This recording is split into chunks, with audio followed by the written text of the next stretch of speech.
March 1943. North Africa.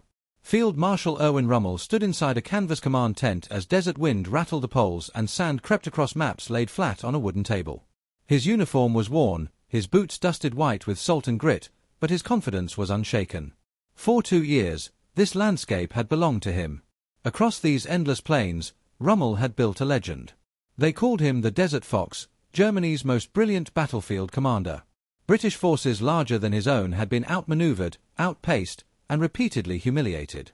He struck where least expected, vanished before retaliation could form, and returned with precision that seemed almost instinctive. Even his enemies admired him.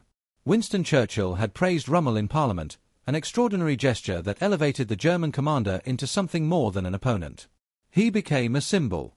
Rommel's genius lay not in numbers, but in tempo. Speed over mass. Deception over brute force. In the open deserts of North Africa, he had pioneered a form of mobile warfare that rewrote the rules. His panzers could travel vast distances overnight. His anti-tank guns lay hidden, waiting patiently as enemy armor rolled into carefully prepared kill zones. By the time the British understood what was happening, it was already too late. German confidence followed Rommel wherever he went. Propaganda portrayed him as unstoppable. His officers believed they were witnessing history in motion. Then the Americans arrived. In November 1942, Allied forces landed in North Africa under Operation Torch. To Rommel, they barely registered as a serious threat.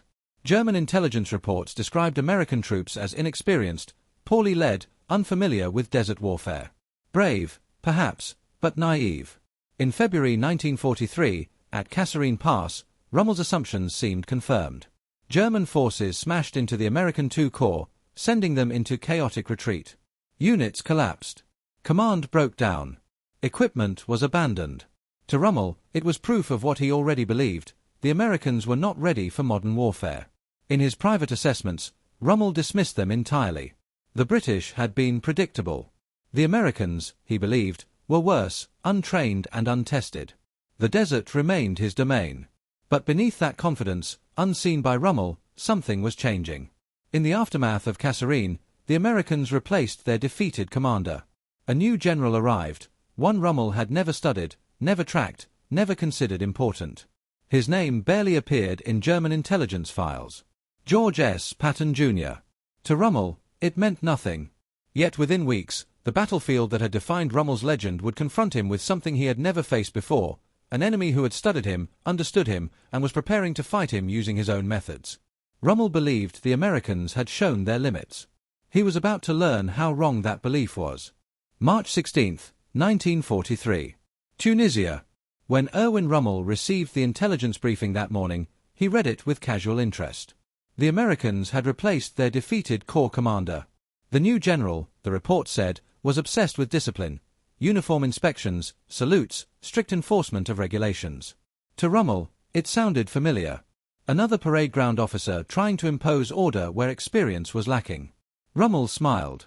Appearances did not win desert battles. But one line in the report should have troubled him.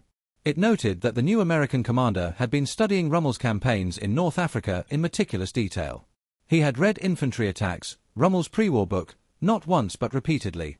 He had analyzed Rommel's flanking maneuvers, his use of deception, his rhythm of attack and withdrawal. Rommel dismissed it. Studying battles was not the same as fighting them. Theory collapsed under fire. What Rommel did not know was that GeorgeSPatton Jr. was not studying to imitate him. He was studying to think like him. Patton had taken command of the battered American II Corps barely 2 weeks after its humiliation at Kasserine Pass. Standard doctrine demanded time, retraining, reorganization, rest. Patton rejected all of it. The desert rewarded speed, not caution. The enemy respected aggression. On March 17, 1943, American forces attacked near El Geta. When reports reached Rommel's headquarters, his initial reaction was disbelief. The Americans were attacking. So soon. Then the details came in, and Rommel's confidence faltered. American anti-tank guns were concealed with care. Artillery fire was coordinated and deliberate. German armor advancing confidently found itself drawn into ambush zones. Rommel's own signature tactic now turned against him. The 10th Panzer Division took losses it had not expected. This was no reckless counterattack. More disturbing was what followed. The Americans did not stop at defense. They counterattacked. They pressed forward. They maintained pressure even as German units withdrew. The tempo, fast, relentless, felt uncomfortably familiar. Rommel studied the after-action reports himself. The language was restrained, but the implications were clear. These were not the same Americans from Kasserine. In 2 weeks, they had become something else entirely. Rommel ordered further intelligence on Patton. What emerged unsettled him. Patton personally reconnoitred terrain. He positioned himself close to the front. He emphasized speed of decision and freedom of action for subordinates, hallmarks of German mobile warfare doctrine.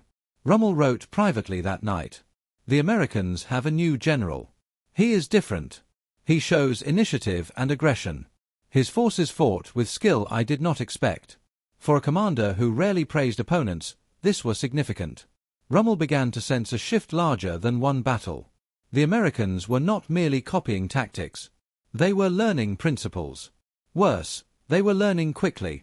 Rommel had spent years refining his methods through trial, failure, and adaptation. Patton seemed to have absorbed those lessons in weeks. For the first time in North Africa, Rommel faced an opponent who anticipated his thinking rather than reacting to it.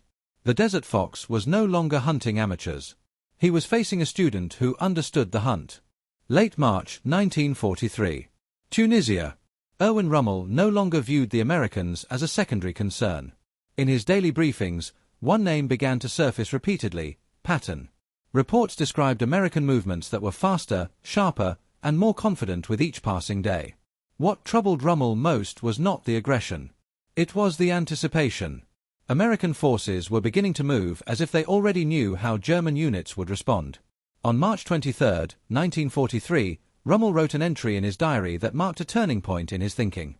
He noted that the American commander displayed an understanding of mobile warfare that went beyond improvisation. This was structured aggression, decisive, informed, and deliberate. Patton was no longer reacting to German actions. He was shaping them.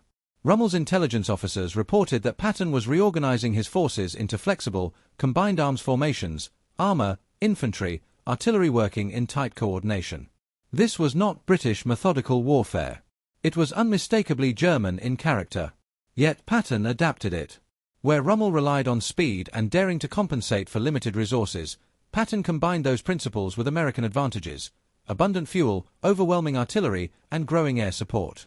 The result was unsettling. Rommel was watching his own doctrine executed with greater logistical depth than he had ever possessed.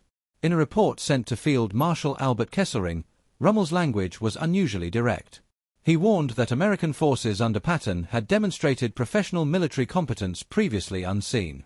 Their coordination, use of terrain, and speed of maneuver reflected a commander who understood operational warfare. This was not praise offered lightly. Privately, Rommel wrestled with the implications. If Americans could learn this fast, then Germany's hard-earned tactical edge was eroding. Experience alone would no longer guarantee superiority. On March 30th, Rommel noted that Patton personally conducted forward reconnaissance, exposing himself to danger in the same way Rommel had done throughout the desert campaigns. This was not theatrics. It was command presence, a willingness to see the battlefield firsthand and make decisions based on reality rather than reports. Rommel recognized the pattern. This American general did not fight like British commanders. He fought like a panzer leader. Then came the moment that confirmed Rommel's unease. In early April, Patton launched an attack that deliberately drew German reserves toward one objective, only to strike elsewhere with concentrated force. It was operational deception at the highest level, the exact method Rommel himself had used to dismantle enemy defenses across North Africa. When Rommel reviewed the intelligence, he understood what had happened. Patton had predicted how Rommel would respond. That realization struck deeper than any tactical defeat. Rommel had always believed his greatest strength was unpredictability. Now, an enemy commander was anticipating his moves, not after the fact, but before they occurred. During a staff conference, Rommel made a rare admission. The Americans under Patton, he said, were no longer inexperienced. They were formidable. More concerning than aggression was competence. An aggressive fool could be exploited. A competent aggressor forced you to fight at your absolute best, and even then, victory was uncertain. Rommel had faced many enemies. Few had earned his respect. Patton had done so in weeks. And the Desert Fox understood something else now. This was not an isolated case. The Americans were learning fast, adapting faster, and bringing industrial strength that Germany could not match. North Africa was no longer a proving ground. It was a warning. April 1943. Tunisia. By early April, Erwin Rommel no longer spoke of the Americans with dismissal. His language had changed, measured, cautious, alert. In his correspondence and private notes, one truth had become unavoidable. The American army had crossed a threshold, and GeorgeSPatton was the man who proved it. In a letter to his wife, Lucy, Rommel expressed a rare moment of professional introspection. He wrote that the Americans now fought with methods strikingly similar to German doctrine: rapid concentration of force, aggressive maneuver, relentless pressure. There was no bitterness in his words, only recognition. Rommel acknowledged the irony. Germany had taught the world how to fight mobile warfare, and now its lessons were being used against it. What disturbed Rommel most was not that Patton copied German tactics, but that he improved them. Patton fused German operational thinking with American strengths. Where Rommel struggled with fuel shortages and fragile supply lines, Patton drove forward backed by immense logistical power. Where Rommel relied on daring improvisation, Patton combined speed with overwhelming artillery and growing air superiority. The result was a form of warfare Rommel recognized instantly, and feared. In his final reports from North Africa, Rommel warned German high command to abandon the belief that American forces were inferior. Under leaders like Patton, he wrote, they demonstrated tactical flexibility and operational tempo equal to any European army. They learned faster than expected. They adapted relentlessly. And they possessed resources Germany could no longer match. This was not flattery. It was a professional warning. Shortly afterward, Rommel was recalled from North Africa due to illness. He never faced Patton again in that theatre.